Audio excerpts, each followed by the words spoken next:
in the morning, I was taking some summer classes.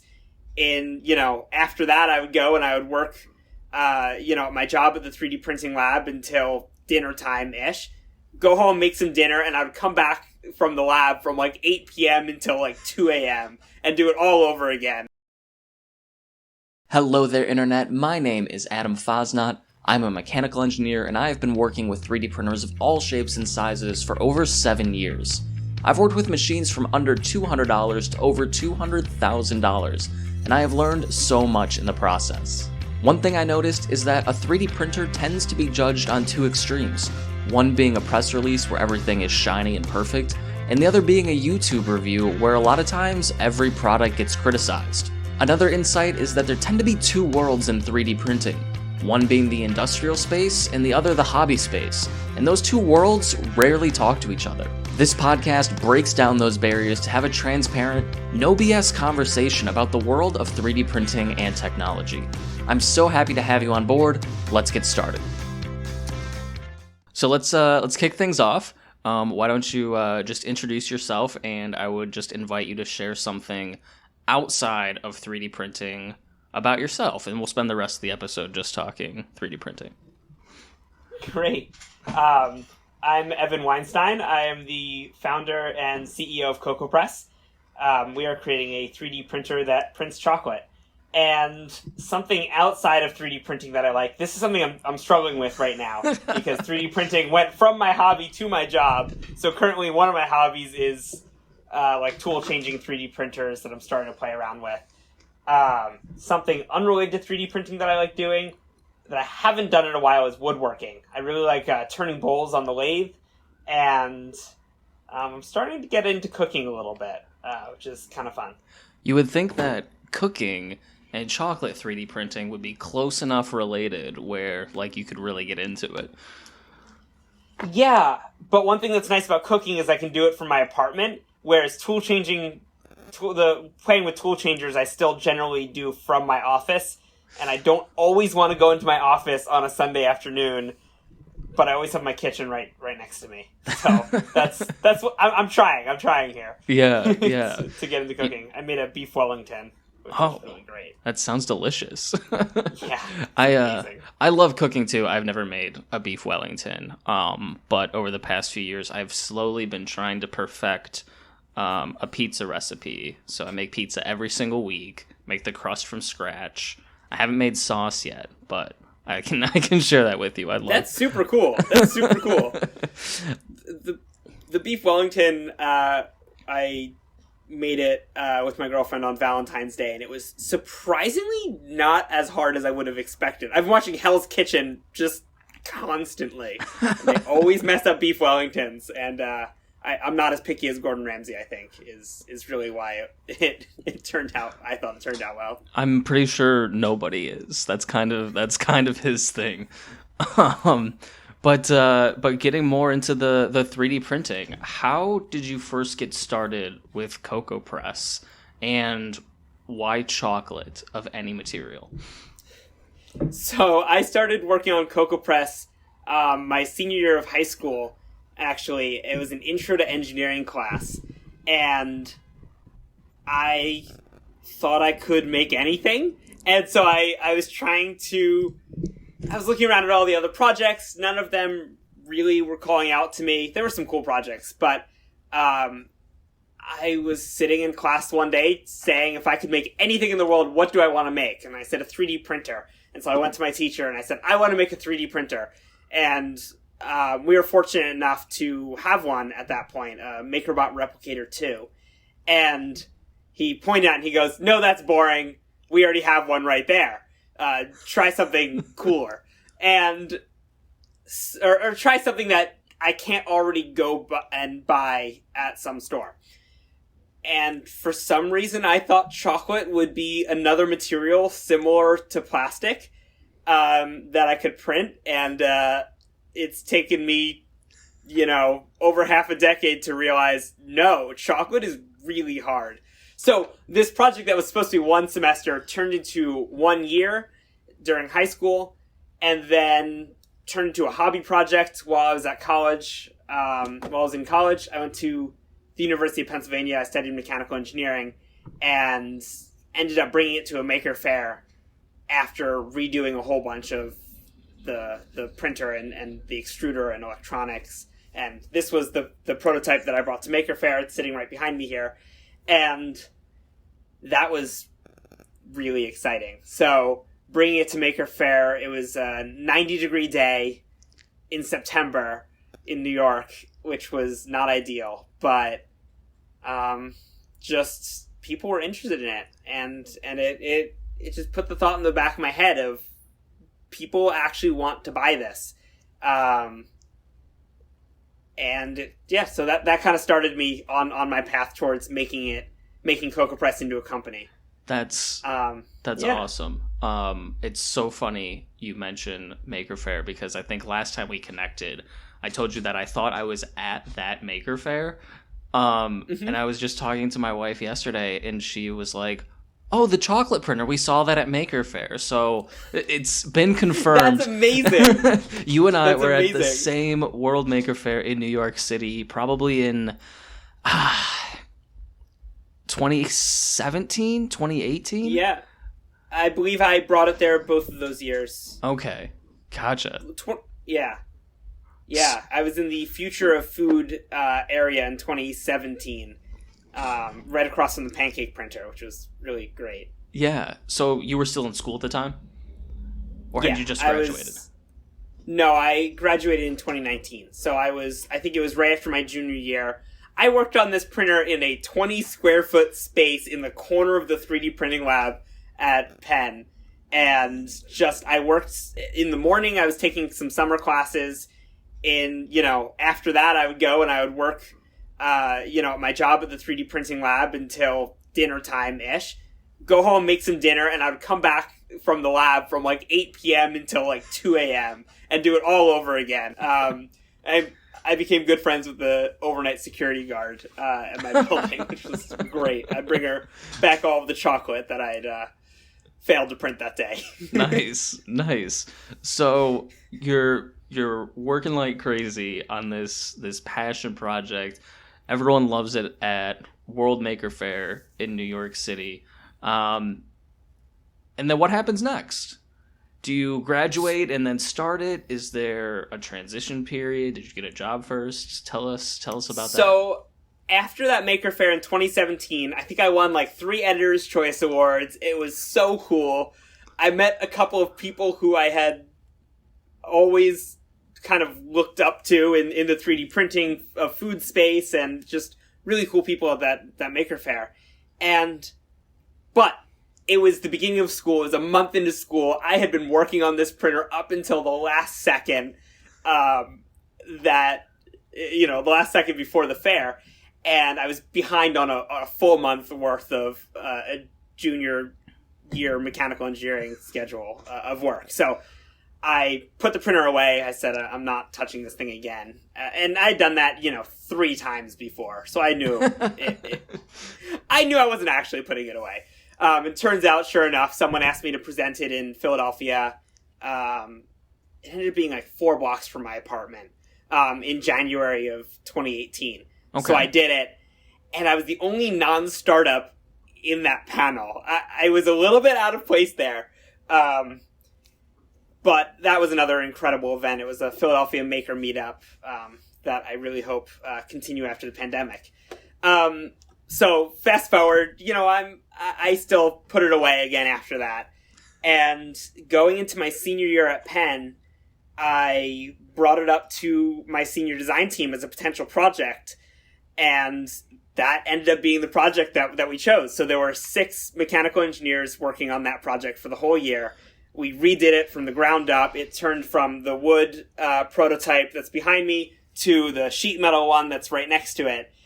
And it also became my entrepreneurship project. I took, I think, 5 entrepreneurship classes my last year at Penn. And so my last semester specifically, 2 out of my 4 classes were just working on CocoPress. So I started the company right after graduating. I think the day after commencement, I had a meeting with someone who was in the Philadelphia food entrepreneur group. And so, I started right away. It's been just under 2 years, and there's now 3 of us doing it full time. Everyone from my senior design team went on to do cooler and better things. And there was definitely a transition, to answer the other part of your question, from having 5 other mechanical engineers, another engineering entrepreneurship student working with me on this, to being by myself doing it. And so that was an interesting transition. Yeah. For sure. Yeah. So just to kind of wrap up the school part, so your entrepreneurship classes, you were getting school credit for working on CocoaPress? Yeah. So I was getting school credit for working on CocoaPress from the entrepreneurship point of view, and in another class from my senior design capstone project point of view, So from both sides, and was very clear with both professors that I was doing it in both classes. They both knew. I was always very worried about the plagiarism clause of using something for one class from another class. Yeah, that's kind of where my head's at. Is I'm like, wait a second, you gamed the system, got double class credit, got to work on something that you're so passionate about. Like that is a sweet deal. With full access to the school's machine shops, their labs, all the professors' advice. It was wonderful. It was a great year for sure. When you sell your first 100 printers, I think you might owe it to them to go back and like share your wisdom with the budding entrepreneurs. Yeah, there was another company, Wazer, that makes a desktop water jet cutter. That was also a pen startup, went through the same program that I did, and also used it as their senior design project and started a company from it. And right when I was leaving, we got a Wazer in the 3D printing lab. It's not really 3D printing, but it fit best there. So when they get a chocolate printer in that room, I will be very happy. Definitely. That would be so cool. So you graduated in 2019. You now have a much more polished product. I'm guessing the newer version was a lot more reliable. Like, what were, aside from being sheet metal and beautiful, what were kind of the key improvements that you made as a part of that process? So there's been 2.5 prototypes since then, but I'll just kind of lump them into one because they all have similar goals. Definitely being a beautiful, polished sheet metal project was a huge goal. But within there is also the food safety aspect. I went from having the printer literally made out of plywood and having chocolate stains on it, because you can't clean plywood with chocolate. And to the inside was a Delrin, which is food safe, but it had a lot of corners and crevices for chocolate to kind of peek into. And now it's a continuous piece of stainless steel, radii on the corners. Grammar is hard. And, so in making the printer more beautiful, it also helps with the food safety aspect.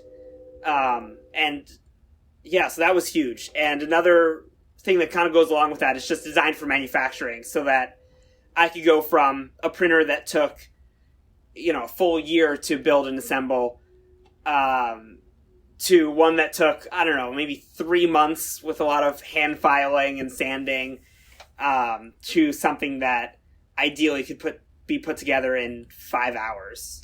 Gotcha. Okay. Yeah, those are all considerable improvements. I know I've worked with like acrylic frame printers and then slowly upgraded to like an aluminum frame. The difference in reliability there from what I've seen is just incredible, not to mention food safety from your point of view. I think I saw an old tweet from you before we knew each other. I guess you'd seen my printer at Maker Faire in 2017, where did you get like a screen mount made out of sheet metal at one point? Yes. And yeah, That memory just popped up.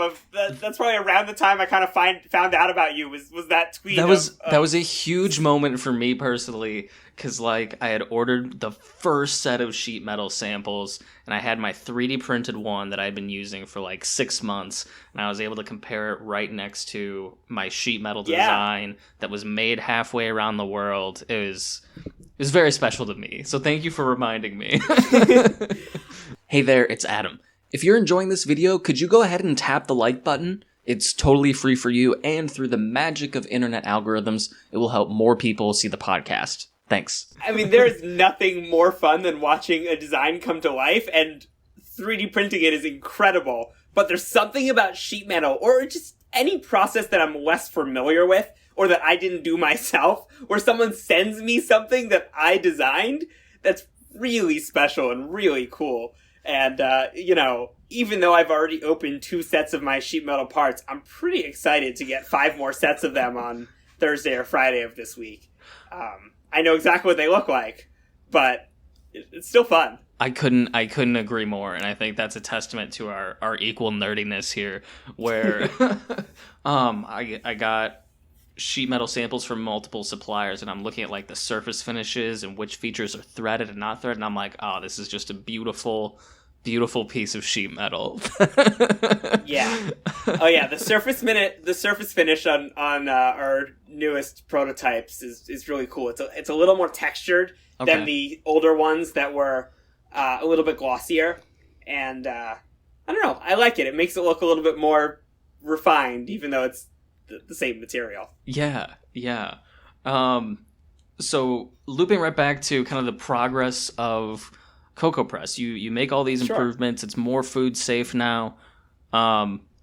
You've exhibited at Midwest Rep Rap Festival and East Coast Rep Rap Festival. I never went to Midwest Rep Rap Festival. I'm still waiting on COVID to be over to go there. But I went to East Coast Rep Rap Festival. Okay. How did people react to the printers at this point? Did you had like a polished version there, right? I had a semi-polished version there. I don't know how much I want to out myself here, but I think at East Coast Rep Rap Festival in 2019, I think I didn't have any control over the extruder. It was still air pressure based at that point, so I think I was manually turning on the air, so I only printed vases that day. And I don't know if people realized. And I handed out samples, and they were all printed in vase mode, and I don't think people realized that either. But shortly after, we switched from an air pressure based system to a stepper motor based extrusion system. Okay. And we have a lot more reliability in extrusion now.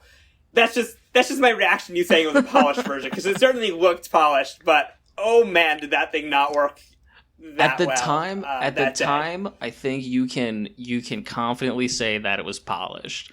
I'm thinking of all of the 3D printer trade shows I've been to, where you won't find a single vendor printing a real model. All of them are usually just like doing squares. Yeah. On machines that cost tens of thousands of dollars. So I don't think you have anything to feel bad about whatsoever. We'll call it demo mode. But that was an exciting trade show. We had just made a brand new logo, and I had like colors, like official colors of CocoaPress. We had a couple banners. It's still my profile picture on basically every social media site. And I think people's reaction was really awesome. I remember one person coming up to me and saying, "Oh, I've been seeing everything about this online. Like the inner 3D printing circle has been talking about this, and we're all so excited to actually meet you."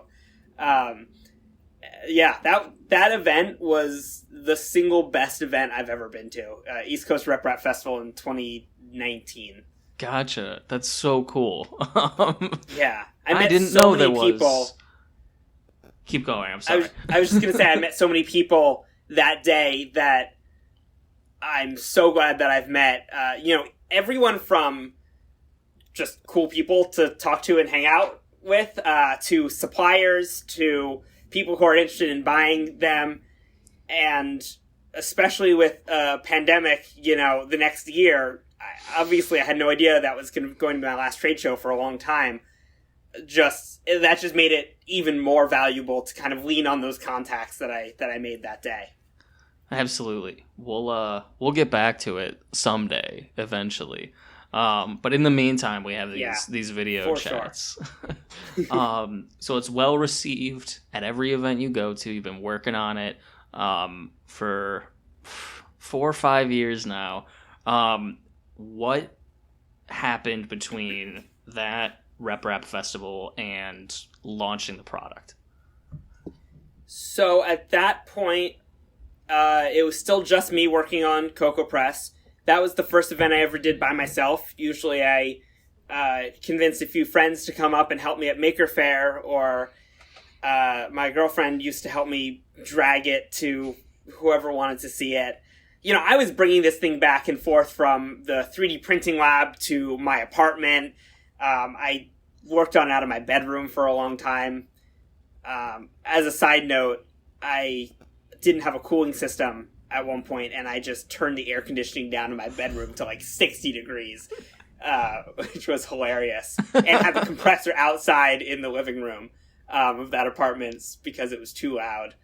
I am so glad that the printer is more polished now. But to answer your question, the biggest thing I would say that happened is going from just having me working on CocoaPress to having 3 of us. Or we had 4 of us when we launched. And that was huge to have more people. We had an actual office. I have 800 square feet of space now. I love it. We have one room that's certified as a limited food establishment. We can sell chocolate or give it away that we make in that room. And just going from a hobby to a company that didn't know where I was headed to feeling a little bit more established and feeling a little bit more legitimate with a real office space and employees. And it's just, there were a lot of big changes in that. Gotcha. And how much time elapsed between Rep Festival and an official launch? It was 1 year between that Rep Festival and when we launched the printer. We launched it at the virtual East Coast Rep Festival in 2020. And it was, 5 months before. It was 5 months after that. I think it was still just me. And then I can't do math. Yeah, about 5 months. And then what is that, 7 months? Yeah, 5 + 7 is 12. I got this. Yes. I'm an engineer, I promise. And then there was about 7 months where we went from just me to 2 of us to 3 of us to 4 of us before we launched. Gotcha. Okay, that's super cool. And so, you're building momentum. You've launched a product. You've brought on team members. You have an office space. All really great progress in a pretty short time. To be honest, a year. Yeah. A year seems like a long time, but I think in a business context, for me at least, a year is the blink of an eye. Yeah, completely. I think it takes time for people to learn about you and realize that your product exists, your company exists, and all those factors. So that brings us not quite to today. So tail end of 2020. October 2020. Yeah. East Coast Rep Festival. The product launches, and are you overwhelmed with orders? Are they coming in slowly? As much as you're willing to share. Do you have a question about 3D printing? If so, I would love to answer it. Feel free to leave any questions in the comments down below, or go to 3dprintauthority.com/forums to submit your question. Thanks. Yeah, I will definitely be the first to say orders have been a lot slower than, I was hoping for or that we anticipated. But that's the joy of launching a product virtually during a pandemic in a very new category where you can't show it off. So it's been a huge challenge, just kind of figuring out where to kind of go from there. And so, yeah, one thing that we are starting on and that I'm really excited about is we're about to start selling chocolates. And I know you said this is supposed to be a no BS conversation, not over exaggerated marketing, press releases, whatever. But I'm just personally really excited about our plans to start selling customized chocolate directly to people. Because from a startup world, one thing I think is really unique about CocoaPress is that we're building the printers, and this is the same thing as really any 3D printing company. We're building the printers, but also the printers can build the things, right? So right now, we haven't had a ton of luck selling the printers themselves, and we're still working on that. We're still working on, responding to some feedback we've gotten on that. But for now, to survive during the year, we can go to selling chocolates, and I'm so excited about that, and just about the possibilities that's going to open up to work with really cool chocolate suppliers and a lot of really cool people. Gotcha. You're absolutely right. The purpose of this podcast isn't meant to be just like marketing nonsense, but you're absolutely allowed to be excited about starting kind of like a new segment of what you're doing. So, and I will also say, I think printing services are an absolutely legitimate business. It's a logical stepping stone for a customer to buy some parts, whether they're nylon parts or whether they're chocolate, and kind of ease their way into learning about the technology.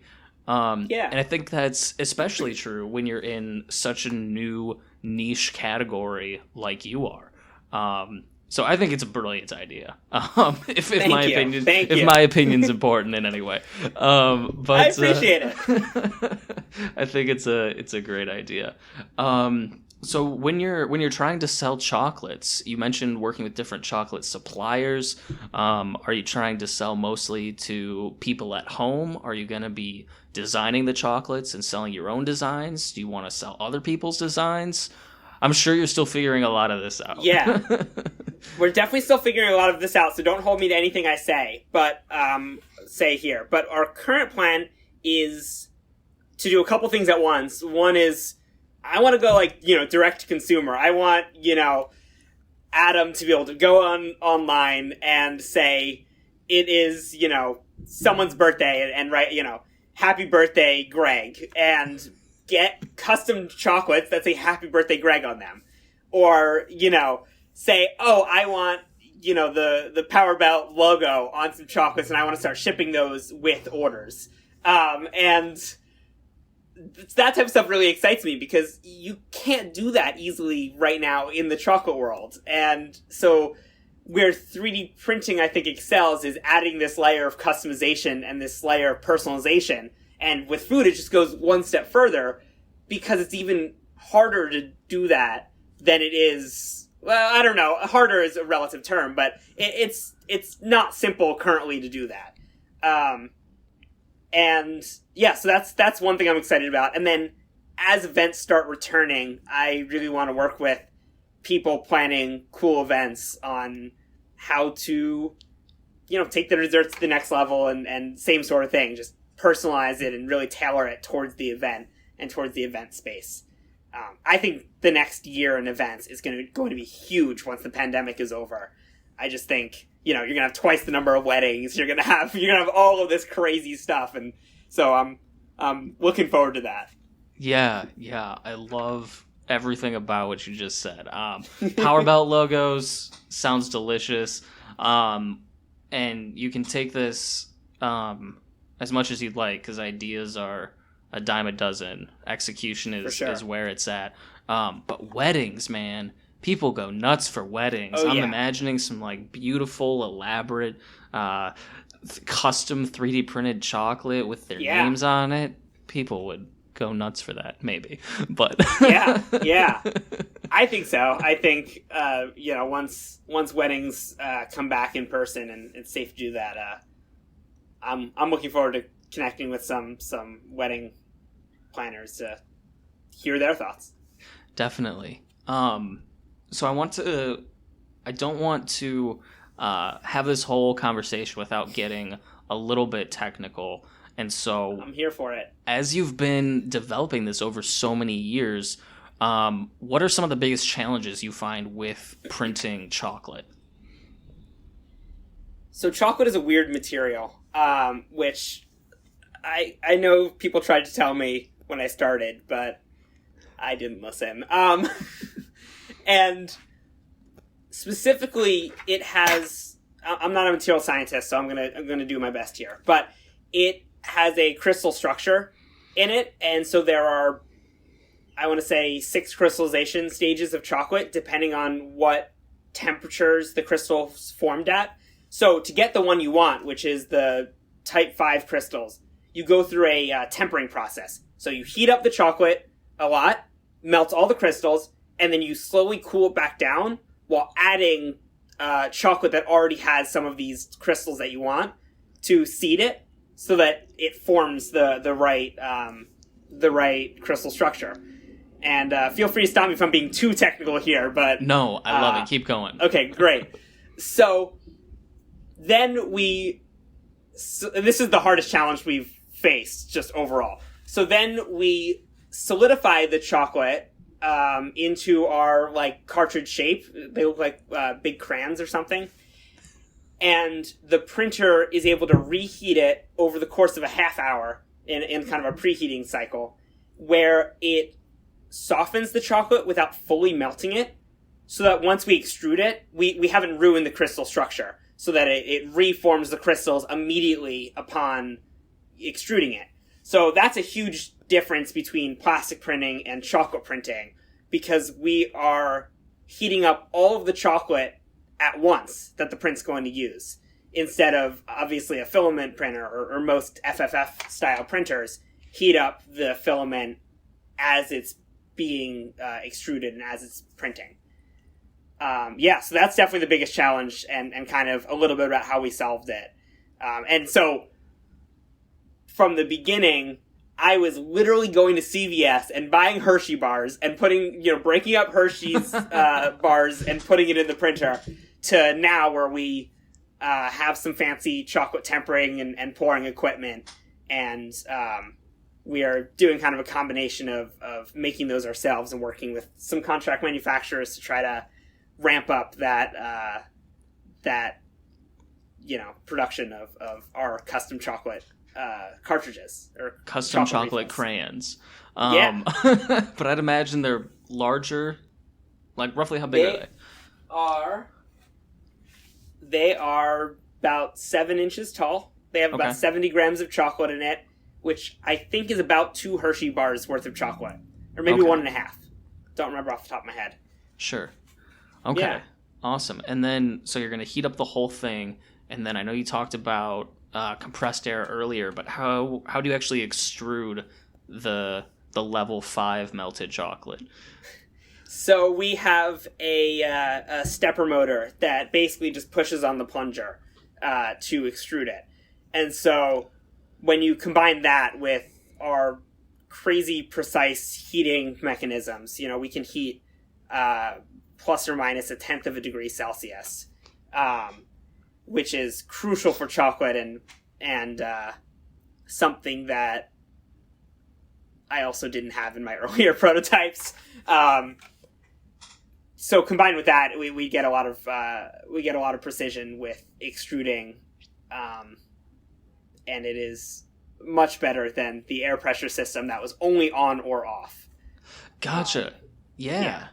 And then what about part cooling? Do you have like a chilled build plate that the chocolate goes on and then like melts more or solidifies more? Do you have a part cooling fan? What about that? Do you want to be a guest on this podcast? If so, go to 3dprintauthority.com/forms to apply. Thanks. I love, this is my favorite thing about the printer, actually, about the newer prototypes. I'm always interested to hear how people ask that question, because some people assume it's a cold build plate, some people assume I have a heated build plate, and I just love it. So what we've tried a whole bunch of cooling things. That was a lot of my senior design project, was trying to figure out this cooling. And one member of my senior design team is now doing a PhD in thermodynamics. So it was really cool to have him on the team he understood heat better than most people that I know. So what we use now is a 3D printer inside of a mini fridge, effectively. Okay. And so we actually cool the entire enclosure, and with no part cooling fan on the extruder, but there is some airflow through the build chamber, just to make sure that, we don't have like a gradient of temperatures in there. And that seems to work really well. When we tried a cold build plate, it only worked for the first few millimeters or so, and then our parts would slump. So the first few millimeters of the print would look beautiful. It would stick to the build plate perfectly, but you would get above, at that point we were using big layers, so you get above 7 layers, and it would just collapse. Okay, gotcha. And so it's a refrigerator. Is it compressing gas like a big kitchen fridge, or is it using Peltier elements? I'm probably saying that wrong. If you're willing to share. It is using a vapor compression system, but that's one of the key elements that I think makes our printer different than just other food printers out there. Yeah, no, that's super cool. Very well established cooling technology, works really well. And then you mentioned the layers. So what layers did you start printing at with your first prototypes, and then what layer heights are you printing at now? I don't remember on my first prototypes. I want to say like 1.4 millimeter nozzles. Okay. But I don't remember. That's a good question. No one's asked me that question in a long time, I'm sure. We'll say it's 1.4. I know it was a long time ago. Yeah. And so I was probably printing at something like 0.7 millimeter layer heights or something like that. Now I'm using a 0.8 millimeter nozzle and printing somewhere between 0.3 and 0.6 millimeter, or 0.3 and 0.5 generally, millimeter layer heights. And what's cool about chocolate is sometimes you can get it to that perfect temperature where you can print at a 0.5 millimeter layer height, and the layers will kind of melt into each other. And they will look like they were printed at, an FDM like 0.1 millimeter or less layer height, where they just look very smooth.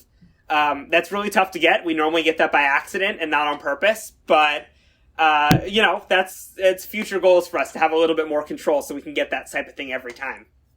Definitely. So now I'm thinking of more and more questions. So what's the thinnest feature you're able to print?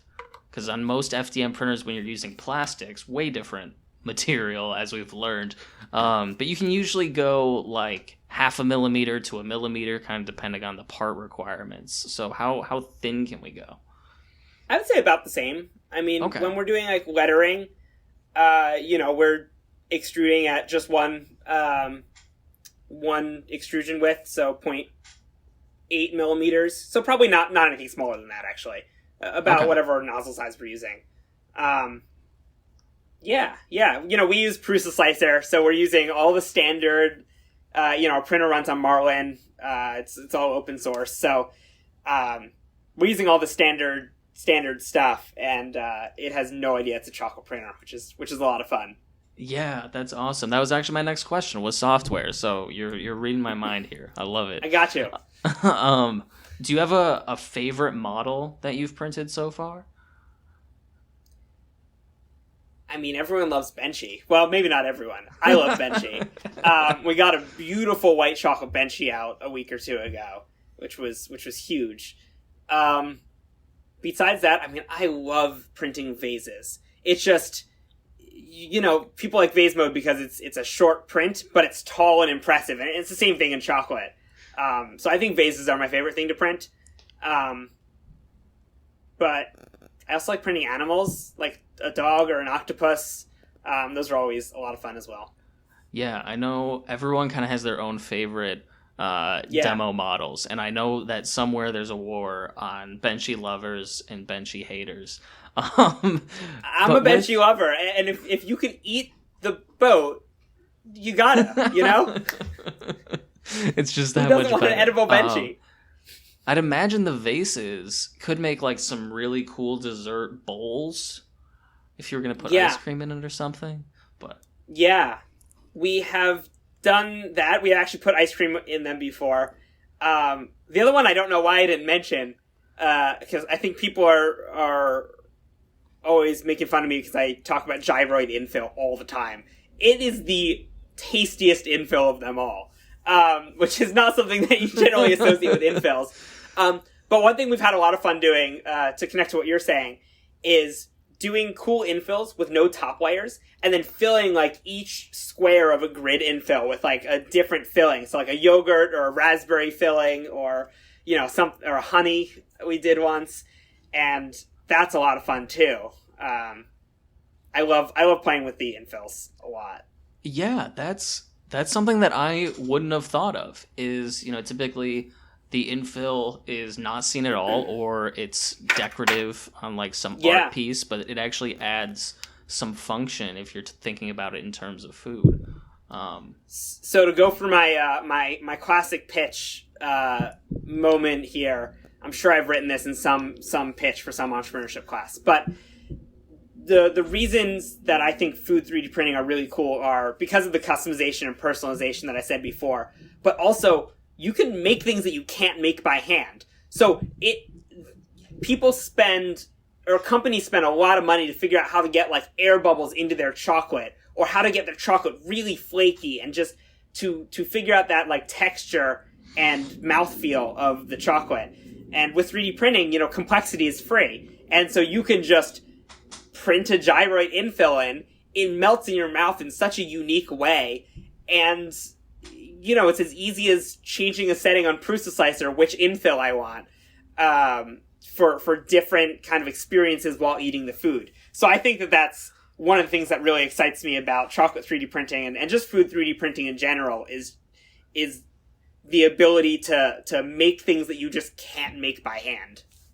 I never imagined that infill would be tasteable, or that it would have that dramatic of an impact. But in your world, it totally makes sense. Completely. Gotcha. That's so cool. Well, I think that's about all of the questions that I have prepped for you. Thank you so much for taking the time to sit down and chat. Where can people go to learn more about you and learn more about CocoPress? You can go to probably just cocopress.com is the best place, or any of our social medias. We try to keep them up to date all the time, including my TikTok, which I really enjoy making CocoPress TikToks, but I don't do it nearly enough. My first CocoPress TikTok went viral, or probably not viral for TikTok, but it had over 1 million views in like 2 days, which was crazy for me. I definitely call that viral. Great. So it went viral. And so social media or cocopress.com. And then to learn about me, I don't know. Probably also like my Twitter or something. I enjoy posting on there. Twitter, LinkedIn, we might list your personal address in the description. Oh, great. Yeah, fan mail right to my apartment. Eek. Nonsense. But it's been a lot of fun. I'm excited about the future of CocoPress and the future of 3D printing food. Thank you so much. I'm pretty excited about it too, and I'm really excited to hear what's next for you as well. And I've been seeing everything about Formula 32 belts, and sounds really cool. Thank you. It's been a lot of work in the making. I'm sure. Thank you so much for tuning in to this episode talking to Evan from CocoPress. Head over to cocopress.com to learn more about the great things Evan and his team are doing. And if you aren't already, it would make my day if you wanted to subscribe to 3D Print Authority. Until next time, happy printing.